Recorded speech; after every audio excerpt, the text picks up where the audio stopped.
नमस्कार, मैं शंभू कुमार सिंह और आप देख रहे हैं नेशनल दस्तक। एक सवाल छोड़ रहा हूं मैं आप लोग के लिए। क्या आज के समय में कोई पार्टी बिना गठबंधन चुनाव लड़ सकती है और जीत सकती है? सोचिए, रिसोर्सेज कितनी बड़ी चीज होती है। अगर आपके पास रिसोर्सेज नहीं है तो चुनाव लड़ना कितना मुश्किल काम है। बीजेपी जैसी पार्टी यूपी में बिना गठबंधन चुनाव नहीं लड़ती, जिसके पास केंद्र में सरकार है, जिसके पास रिसोर्सेज है। आंकड़ा है कि सबसे ज्यादा कॉर्पोरेट चंदा जो है वो बीजेपी को मिलता है। और उससे भी बड़ी बात, सबसे बड़ा कैडर बेस अगर पार्टी आज के डेट में मानी जाए तो वो बीजेपी है, जिसके पास सवर्ण हिंदू का वोट है। उसके बाद धर्म के नाम पर वोट देने वाले तमाम SC ST OBC के लोग, किसान जाति के लोग भी उसको वोट करते हैं। उसके बाद भी वो कास्ट इक्वेशन का ख्याल रखती है। अब आप कहेंगे कि कर्नाटक में तो जीत गई कांग्रेस बिना गठबंधन के, ये बहुत दिन तक नहीं चलेगा। दरअसल इस बार बीजेपी से लोग परेशान थे, बीजेपी की वहां सरकार थी और कर्नाटक में जो वोट करते थे मुस्लिम्स और OBC JDS को, वो वोट चला गया कांग्रेस के पास। लेकिन आप बीजेपी का वोट परसेंटेज देखिए, दिल्ली में यही होता है, जो वोट कांग्रेस का था वो चला गया आम आदमी पार्टी के साथ। मतलब 60 से 65% वोट जो है वो इस देश में बीजेपी के खिलाफ है। लेकिन वो 60 से 65% वोट नहीं बटेगा तभी बीजेपी को हरा पाएंगे, क्योंकि बीजेपी के पास लगभग 45% वोट इस देश में है। अब यूपी में अगर अखिलेश यादव अलग अलग चुनाव लड़ते हैं तो यकीन मानिए बीजेपी की बल्ले बल्ले है। इसी बल्ले बल्ले को खत्म करने के लिए नीतीश कुमार लगातार मैराथन मीटिंग कर रहे हैं। और आज फिर से राहुल गांधी खड़गे के साथ मुलाकात हुई, कल अरविंद केजरीवाल से भी मिले और अब घोषणा 2 या 3 दिन में हो जाएगी। इसको लेकर बिहार में एक बड़ी बैठक होगी जिसमें सारे बीजेपी के नेता बैठेंगे। लेकिन जहां नीतीश कुमार की नजर किन वोटों पर है, उससे पहले मैं आपको बीजेपी की बात बताऊं। बीजेपी कहां दम लगा रही है? बीजेपी दम लगा रही है कि इस बार वो नवीन पटनायक को निपटा देगी। संबित पात्रा वहां प्रचार शुरू कर चुके हैं। आपको बता दें, उड़ीसा से ही जो मानव संसाधन मंत्री हैं, जो शिक्षा मंत्री हैं, धर्मेंद्र प्रधान OBC कम्युनिटी से आते हैं, वो वहां दमखम दिखा रहे हैं।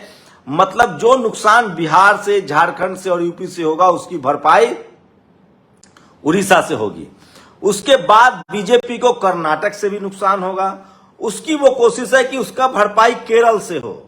नॉर्थ ईस्ट में असम उसका बेस्ट पार्ट रहेगा, देखते हैं क्या होता है असम में।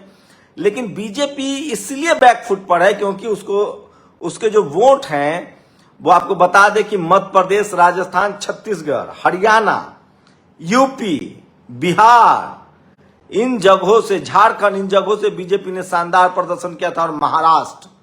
और महाराष्ट्र में अगर शिवसेना, कांग्रेस और शरद पवार की पार्टी अगर एक साथ चुनाव लड़ती है तो फिर बीजेपी के लिए मुश्किल होगी। उसी तरह से उड़ीसा, जगन मोहन रेड्डी क्या करेंगे? जगन मोहन रेड्डी और KCR के लिए दोहरा मुकाबला है। अगर दोनों जगह कांग्रेस फाइट करती है और जगन मोहन रेड्डी के बारे में परसेप्शन बन रहा है कि वो बीजेपी के साथ जा सकते हैं, तो मुस्लिम उनसे हटेंगे और उस स्थिति में वहां कांग्रेस बढ़िया कर जाएगी। तो बीजेपी के खिलाफ जो नीतीश कुमार की चक्रव्यूह है वो बहुत भयानक है। ममता बनर्जी को बड़ा खतरा था। बीजेपी ने वहां विधानसभा में अच्छा किया था, लोकसभा में भी अच्छा किया था। और अगर इस बार कांग्रेस अलग, लेफ्ट अलग और ममता अलग और बीजेपी अलग लड़ती है तो बीजेपी वहां क्लीन स्वीप करती। लेकिन ये बात ममता बनर्जी को समझ में आ गया और उन्होंने कहा है कि हम कांग्रेस के साथ चुनाव में तालमेल के लिए तैयार हैं। लेफ्ट पार्टियां पहले से ही तैयार है। इसलिए बीजेपी को बंगाल में नुकसान हो सकता है, कर्नाटक में नुकसान हो रहा है, महाराष्ट्र में नुकसान हो रहा है। यूपी पर बीजेपी की नजर है, लेकिन यूपी में कुछ भी होगा तब तक नहीं हो सकता है जब तक सपा, बसपा और कांग्रेस एक साथ चुनाव न लड़े। अच्छा, मैं आप लोगों से एक मैथमेटिक्स समझा रहा हूं। मान लीजिए कि यूपी में विधानसभा की जितनी सीटें हैं, अभी बीजेपी सत्ता में है, अगर सपा और बसपा ने मिलकर चुनाव लड़ा होता और 200 सीट पर चुनाव लड़ा होता या 150 सीट पर चुनाव लड़ा होता तो मिलकर सरकार चला सकते थे। लेकिन अलग अलग लड़े तो बीजेपी की वहां सरकार चली आई, बीजेपी चुनाव जीत रही है। तो बीजेपी के खिलाफ बोलना और बीजेपी को के खिलाफ चुनाव लड़ना दोनों अलग अलग बातें हैं। यूपी में सपा, बसपा, आरएलडी, कांग्रेस, इसके बगैर काम नहीं हो सकता है। तो ये सबसे बड़ा सवाल है और इसलिए मैं कह रहा हूं कि जो बीजेपी का जो वोट परसेंट है वो 45-40% के आसपास है। सवर्ण समाज का वोट एक मुश्त है, एससी एसटी ओबीसी का हिंदू वाला जो मोटी वोट है वो भी उनके पास है। लेकिन हाल के दिनों में जिस तरह से एससी एसटी ओबीसी के लोग नाराज हुए हैं वो एक खतरनाक संकेत है। और जिस तरह से गठबंधन, चूंकि एंटी इनकम्बेंसी भी है, 10 साल होने वाला है, वहीं जिस तरह से नीतीश कुमार गठबंधन के ताक में है वो भी बहुत खतरनाक हो सकता है। अगर बीजेपी का जो डैमेज कंट्रोल है पश्चिम बंगाल वहां भी, लेकिन लगातार 10 राज्यों में नुकसान सहकर बीजेपी का वापसी बड़ा मुश्किल हो जाएगा। अगर कांग्रेस, एनसीआर, ममता ये सब और एक तरफ लड़ते हैं मिलकर, जैसे कहा जा रहा है कि जैसे बिहार में जेडीयू आरजेडी मजबूत है तो कांग्रेस थोड़ा कम सीटों पर, 2-3 सीटों पर मान जाए, उसी तरह से बंगाल में ममता मजबूत है तो कांग्रेस वहां चुनाव न लड़े। उसी तरह से जहां उड़ीसा में नवीन पटनायक मजबूत है, अगर नवीन गठबंधन में नहीं आते हैं तब तो कांग्रेस उनके खिलाफ लड़ेगी। तो एक बड़ी हवा तो बही रही है जिससे कि कांग्रेस के लिए चिंताजनक है। उतना आसान भी नहीं होगा कांग्रेस के लिए मुकाबला, क्योंकि इस बार जो विपक्ष की जो पार्टियां हैं, सोचिए महाराष्ट्र में बीजेपी ने बहुत अच्छा किया था, वहां नुकसान होता दिख रहा है। आपको बता दें कि उससे भी ज्यादा बिहार में नुकसान होता दिख रहा है, उसके बाद यूपी में नुकसान हो सकता है जिस तरह से अखिलेश का परफॉर्मेंस रहा, अखिलेश यादव का। तो बीजेपी के लिए मुश्किल बढ़ती जा रही है क्योंकि उनके पास कोई नया स्टेट नहीं है। दक्षिण के दरवाजे उनके लिए बंद हैं। तमिलनाडु में कोई संभावना नहीं है, कर्नाटक खत्म, उनके हाथ से निकल गया है। तो लड़ाई दिलचस्प होगा, मुकाबला दिलचस्प होगा। अगर विपक्षी पार्टियां एक प्लेटफॉर्म पे आती है और बीजेपी के खिलाफ हर राज्य में आमने सामने का मुकाबला होगा तो बीजेपी की मुश्किल बढ़ जाएगी। लेकिन सबसे बड़ा सवाल है कि जो विपक्षी दल बीजेपी के खिलाफ सामने नहीं आएगा, उसके मुकाबले जब ट्रायंगुलर होंगे तो नवीन पटनायक भी अपनी सत्ता गंवा देंगे, बीजेपी हो सकता है वहां जीत जाए। उसी तरह से जगन मोहन रेड्डी भी अगर बीजेपी के खिलाफ नहीं आते हैं तो वहां भी कांग्रेस चुनाव लड़ेगी, वहां भी जगन मोहन रेड्डी हार सकते हैं और बीजेपी जीत सकती है। तो दो बात तो तय है कि जो लोग बीजेपी के खिलाफ नहीं आएंगे उनका बीजेपी उनको हरा देगी, क्योंकि ट्रायंगुलर मुकाबला कांग्रेस उन्हीं लोगों के लिए सीट चुनाव नहीं जैसे नवीन पटनायक अगर बीजेपी के साथ जाते हैं तो कांग्रेस अपना कैंडिडेट देगी, जगन मोहन बीजेपी रेड्डी के साथ जाएंगे तो कांग्रेस अपना कैंडिडेट देंगी, केसीआर जाएंगे तो भी कैंडिडेट देगी। तो ये एक बात तो तय है कि जो बीजेपी के खिलाफ गठबंधन में नहीं रहेगा उसको गठबंधन से खतरा नहीं है, उसको बीजेपी दबोच लेगी, बीजेपी हरा देगी, क्योंकि ट्रायंगुलर मुकाबला होगा। और जो लोग गठबंधन में आएंगे उनकी जीत तय हो जाएगी, क्योंकि गठबंधन का साफ साफ आइडिया है कि आमने सामने का मुकाबला होगा, कोई ट्रायंगुलर मुकाबला नहीं होगा। तो सबसे ज्यादा खतरा जगन मोहन रेड्डी, नवीन पटनायक को है और केसीआर को है, ममता बनर्जी को है। अगर इन लोगों के खिलाफ कांग्रेस ने अपना कैंडिडेट दिया तो वहां बीजेपी जीतेगी। लेकिन सवाल है कि इससे नुकसान ममता बनर्जी को होगा, जगन मोहन रेड्डी, केसीआर और को हो सकता है। लेकिन अगर ये लोग गठबंधन में आते हैं तो कांग्रेस को थोड़ा थोड़ा भी सीट देके मैनेज कर सकते हैं और बाकी सीटें वो अपने झोली में रख सकते हैं। जैसे मान लीजिए कि बिहार में 245 सीटें हैं, अब तेजस्वी यादव अकेले तो सारी सीट जीत नहीं सकते हैं, न जेडीयू जीत सकती है, तो वो आपस में बांट लें तब वो जीत सकते हैं। दरअसल दिक्कत यह है कि मान लीजिए यूपी में 80 सीट है, 80 सीट मायावती भी नहीं जीत सकती हैं, अखिलेश यादव भी अकेले नहीं जीत सकते हैं। दोनों गठबंधन में मिलकर लड़े, जयंत चौधरी, कांग्रेस भी नहीं जीत सकती 80।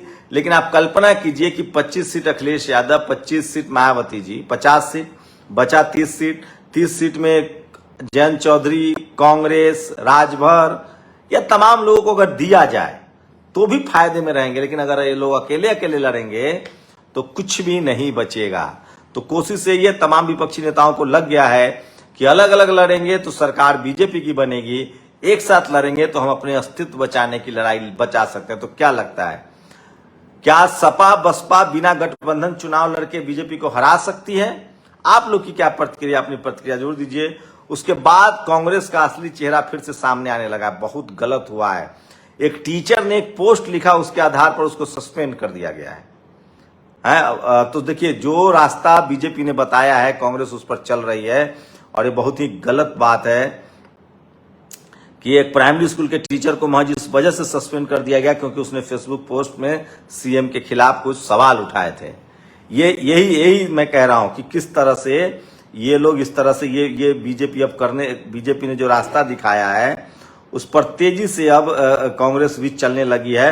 और सोचिए कि अमित मालवीय ने इसकी निंदा की है, तो सोचिए पत्रकारों की गिरफ्तारी, फेसबुक पर अपनी राय रख सकते हैं तो उसकी गिरफ्तारी। अरे आप ऑफेंस, जब कोई लीगल ऑफेंस होगा, आईपीसी की धारा लगेगी, सवाल पूछने पर आप गिरफ्तार करेंगे, मतलब भारत का फंडामेंटल राइट है राइट टू स्पीच, उसको खत्म कर देंगे। तो ये कांग्रेस जो है ना, वो ज्यादा निर्मम तरीके से व्यवहार करेगी अगर सत्ता में आती है तो वो तमाम लोग जो आज किसी पार्टी पे के प्रवक्ता बने हुए, कल उनकी भी बारी आ सकती है। तो इसलिए ये दोनों के लिए खतरनाक है। सोचिए, आज कांग्रेस के कार्यकर्ताओं ने गौमूत्र का वहां छिड़काव किया। आप सोचिए ये क्या है। तो ये कांग्रेस बीजेपी मतलब क्या बताएं। नीरज चोपड़ा ने फिर बढ़ाया भारत का मान, बने दुनिया के number 1 javelin thrower. Neeraj Chopra वही खिलाड़ी हैं जिन्होंने महिला खिलाड़ियों का भी समर्थन किया है। तो ये सबसे बड़ी खबर है। और अंत में जाते जाते एक वीडियो देखिए। जब शोषित, वंचित और किसान समाज का कोई बच्चा अधिकारी बनता है तो वो कैसे न्याय करता है।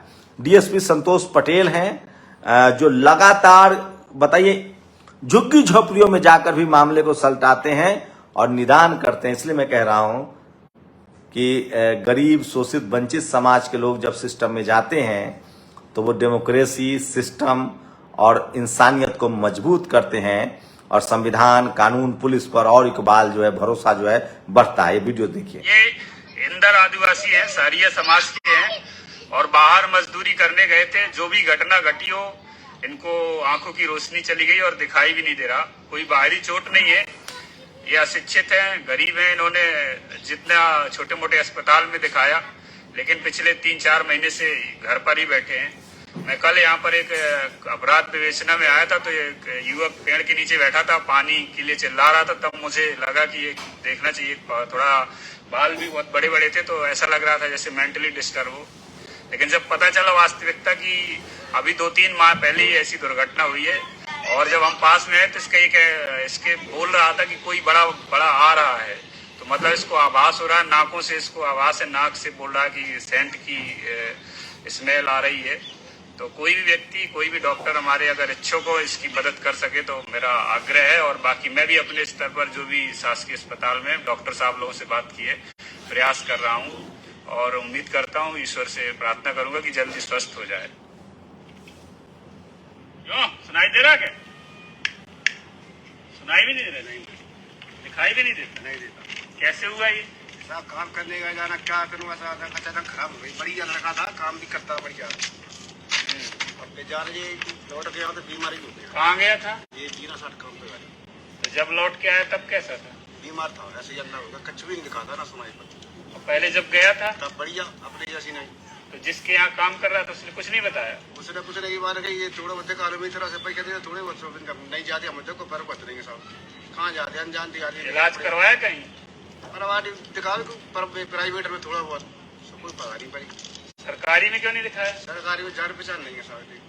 तो जान पहचान की आयुष्मान कार्ड बना है क्यों दादा? आयुष्मान कार्ड नहीं बना। मोबाइल नंबर है तुम लोग का? आधार कार्ड? आधार कार्ड तो इलाज करवाना है इसका? कराना साहब, ये लड़का सही हो जाए तो बढ़िया है। तो नई उम्र कच दिखा रहा का कान में कान में मैंने कच दिखा दो का नहीं का, थोड़ा बहुत सुना नहीं पड़ती। तो क्या ये एक मामला नहीं है? डीएसपी संतोष को आप ट्विटर पर फॉलो कर सकते हैं, फेसबुक पर फॉलो कर सकते हैं। ऐसे दर्जनों मामले हैं जिसमें डीएसपी संतोष ने गरीब लोगों को, मजबूर लोगों की मदद की है। और ऐसे लगातार है। सोचिए, एक और वीडियो दिखा रहा हूं। ऐसे लोगों की तारीफ होनी चाहिए। मैं ये देखिए, एक हाथ रिक्शा पलटा हुआ था, उनका सारा सामान गिर गया था। डीएसपी संतोष वहां से निकल रहे थे, संतोष पटेल, और वो खड़ा हो गया और लोगों ने आके मदद कर दी। ये वही है जिनकी माँ के साथ घास काटते हुए बातचीत वायरल हुआ था। उसके बाद मजदूरों को इन्होंने पैसा दिलवाया था। तो जब शोषित वंचित समाज के लोग सिस्टम में आते हैं तो वो गरीबों की मदद करते हैं। उनकी कोशिश होती है कि गरीबी को मदद हो, क्योंकि वो गरीबों से निकल कर आते हैं। देखिए,